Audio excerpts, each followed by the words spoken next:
Boston, મેસાચ્યુસેટ્સ, 1:24 AM, 18 March 1990.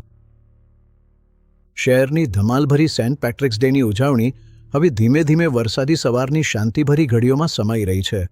ઇઝાબેલા સ્ટ્યુઅર્ટ gardener મ્યુઝિયમના બાજુના પ્રવેશદ્વારે Boston પોલીસની વર્દી પહેરેલા 2 પુરુષો રાત્રિના બેલ પાસે ઊભા છે. તેઓ ઇન્ટરકોમમાં બોલે છે અને દાવો કરે છે કે તેઓ મ્યુઝિયમના મેદાનમાં થયેલી ગડબડીની તપાસ કરવા આવ્યા છે.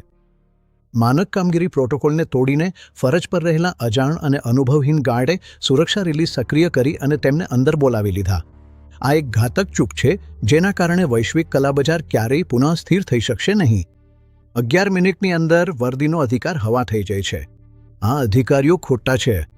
રાત્રિના વોચમેનને ખોટા બહાનાથી તેમના સુરક્ષા ડેસ્કથી દૂર ખેંચી લેવામાં આવે છે, તેમના પેનિક બટન છીનવી લેવામાં આવે છે અને જબરજસ્તી કાબૂમાં લઈ લેવામાં આવે છે. આ ગુનેગારો સ્પષ્ટ રીતે નક્કી કરેલા કાર્યપદ્ધતિ હેઠળ કામ કરે છે.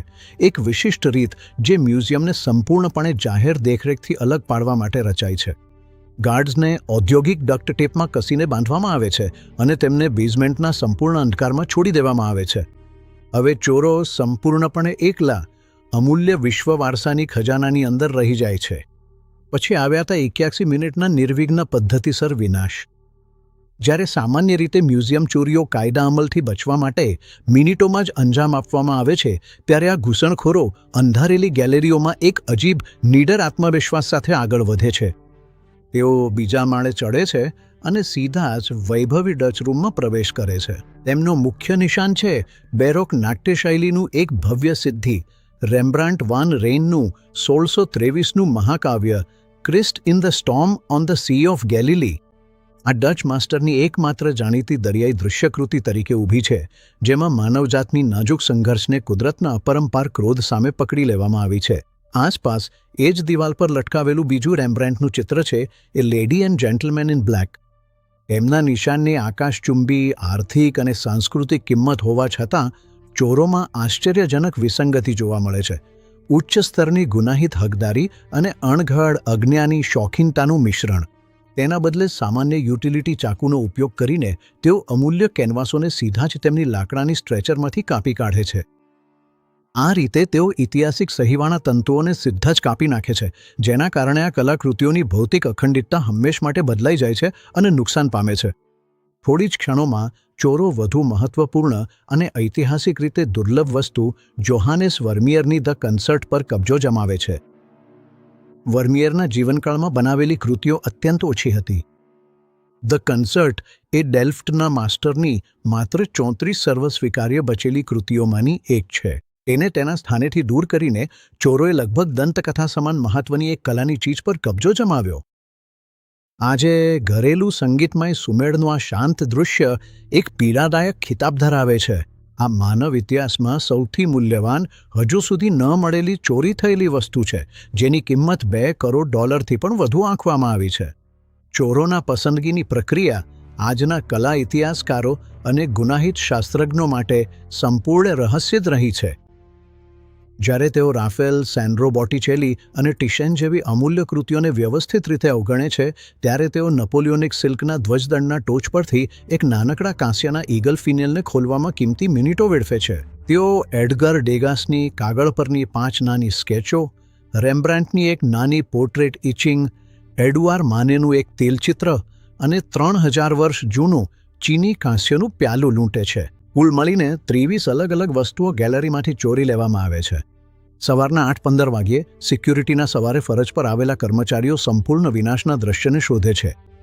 2 રાત્રિના વોચમેન ભીંજાયેલા તળિયાના બેઝમેન્ટમાં બંધાયેલા અને કાપતા હાલતમાં મળે છે. શરીરે અખંડિત પરંતુ મનથી ખૂબ જ આઘાતગ્રસ્ત. ઐતિહાસિક ઓરડાઓમાં પાછળ રહી ગયેલું ગુનાહિત સ્થળ એવા કદનું છે જે પહેલાં ક્યારેય જોયું ન હોય. ખાલી સુવર્ણ કિનારીઓ મ્યુઝિયમના કાળજીપૂર્વક તૈયાર કરેલા આંતરિક ભાગ સામે ખુલ્લા ઘા જેવી લટકી રહી છે. $2.5 અબજની અદ્વિતીય સંસ્કૃતિ પલભરમાં ગાયબ થઈ ગઈ છે. ફેડરલ બ્યુરો ઓફ ઇન્વેસ્ટિગેશન તરત જ પોતાનું અધિકાર જાહેર કરે છે અને તરત જ આંતરરાષ્ટ્રીય કાયદા અમલના ઇતિહાસમાં સૌથી મોટી મિલકત ગુનાની તપાસ શરૂ કરે છે. તપાસકર્તાઓ તરત જ પોતાની નજર પાત્રિયાર્કા ક્રાઇમ ફેમિલી પર ફેંકે છે. ફેડરલ પ્રોસિક્યુટર્સ અને આંતરરાષ્ટ્રીય કલા ડિટેક્ટિવ્સ વારંવાર આ ગુમ થયેલી કલાકૃતિઓને સંપૂર્ણ ફરાર તરીકે વર્ણવે છે. તેમને ક્યારેય તબીબી સારવારની જરૂર પડતી નથી. તેઓ ક્યારેય ટ્રાફિકના નિયમોનું ઉલ્લંઘન કરતા નથી. તેઓ વૈશ્વિક નેટવર્ક્સ પર કોઈપણ ડિજિટલ નિશાન છોડતા નથી. અંધારી ઓટલીઓના ગુપ્ત ખૂણાઓમાં, જમીન નીચેના તિજોરીઓમાં અથવા વિદેશી ગુનાહિત મજબૂત ગઢોમાં છુપાયેલા હવે તેઓ સંપૂર્ણ અજાણપણમાં જ અસ્તિત્વ ધરાવે છે. તેઓ કલાબજારના કાયદેસર વ્યવહારથી સંપૂર્ણપણે અલગ થઈ ગયા છે. મધ્યસ્થ સ્થિતિમાં શાંતિથી રાહ જોઈ રહ્યા છે.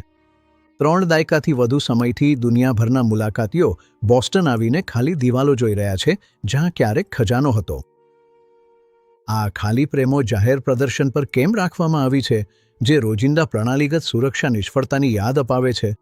આનું કારણ છે કાયદાની અડગ સિદ્ધાંત, કોર્પસ ડેલિક્ટી, એટલે કે ગુનાનું શરીર, અને સાથે જ મ્યુઝિયમની અનોખી સ્થાપક ઇઝાબેલા સ્ટ્યુઅર્ટ ગાર્ડનરની કડક, કાયદેસર રીતે બાંધકયાર છેલ્લી ઈચ્છા અને વસિયત.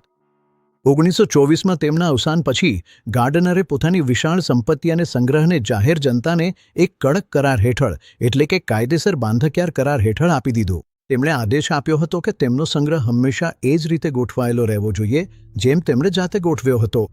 જો કોઈ પણ કલાકૃતિને કાયમ માટે ખસેડવામાં, બદલવામાં કે બદલવામાં આવે તો આખું એસ્ટેટ જપ્ત થઈ જશે. આ ખાલી ફ્રેમોમાં નવી કલા મૂકવી શક્ય નથી. એ ફ્રેમો મૌન રક્ષકો તરીકે ઊભી રહેવી પડશે, એવા વતન વાપસીની રાહ જોતી જે કદાચ ક્યારેય નહીં આવે. આજે $10 મિલિયન ઇનામ રકમ હજુ પણ સક્રિય છે, જે ચોરી ગયેલી મિલકત પર ખાનગી સંસ્થાએ આપેલું સૌથી મોટું ઇનામ છે. 1990માં જેમણે મહેલની દિવાલો તોડી હતી, તેઓ કદાચ મૃત્યુ પામી ન્યાયથી બચી ગયા છે, છતાં ચોરાયેલું વારસું હજુ પણ ગુમ છે. જ્યાં સુધી એ કેનવાસો પાછા નહીં મળે, ત્યાં સુધી ગાર્ડનર મ્યુઝિયમની ખાલી ફ્રેમો માનવ સૌંદર્યની નાજુકતાનું ભયાનક સ્મારક બની ઊભી રહેશે.